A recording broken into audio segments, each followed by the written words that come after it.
بس اتنا سمجھ لیجیے کہ شب قدر میں عبادتیں قبول ہوتی ہیں، نمازیں قبول ہوتی ہیں، دعائیں قبول ہوتی ہیں، اور توبہ قبول ہوتی ہے جو ہمارے لیے بہت ضروری ہے۔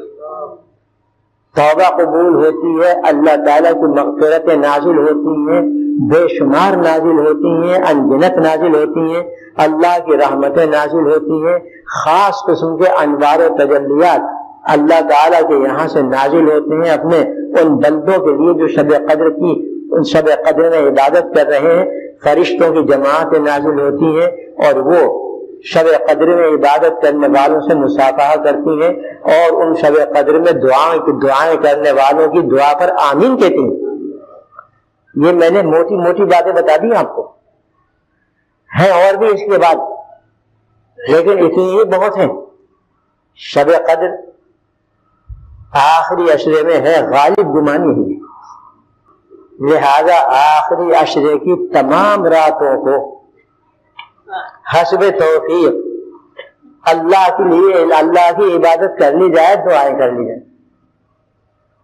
پہلے بھی بیان کر چکا ہوں کہ شب بیداری کا مطلب یہ نہیں ہے کہ آدمی تمام رات بیدار رہے، گر رہا ہے، پڑھ رہا ہے، نیند جھونکے کھا رہا ہے اور پھر بھی بیدار رہے، یہ نہیں ہے شب بیداری کا مطلب۔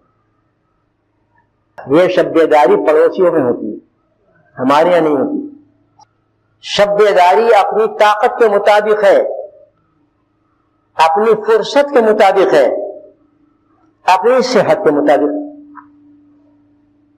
اگر اللہ تعالی نے صحت و طاقت عطا فرمائی ہے اور فرصت بھی ہے تو تمام رات بیدار رہنا بہت ہی افضل بات ہے، بہت اونچا مقام ہے۔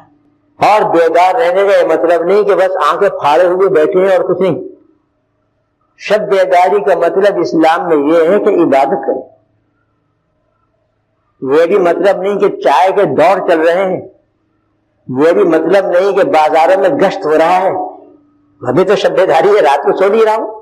یہ بھی مطلب نہیں کہ دکان پر بیٹھا ہوا ہے، اور یہ بھی اس کا مطلب نہیں شب بیداری کا کہ آدمی اپنی ہمت اور طاقت سے زیادہ بیدار رہے، یہ مطلب نہیں ہے۔ مطلب صرف اتنا سا ہے کہ جتنی طاقت ہے، جتنی فرصت ہے اور صحت جتنی اجازت دیتی ہے، اس کے مطابق آدمی معمول سے زیادہ کچھ عبادت کر لے۔ اس طرح کس قدر آسان ہے بتائیے، اگر معمول سے کچھ زیادہ عبادت کرے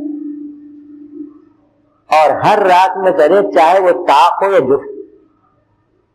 اس لیے کہ بعض حدیثوں سے جفت راتوں میں بھی شب قدر کے ہونے کا امکان آیا ہے، لہذا یہ 10 راتوں میں اپنے آپ کو فنا کر دے اللہ کے لیے، مل ہی جائے گی اس کو سے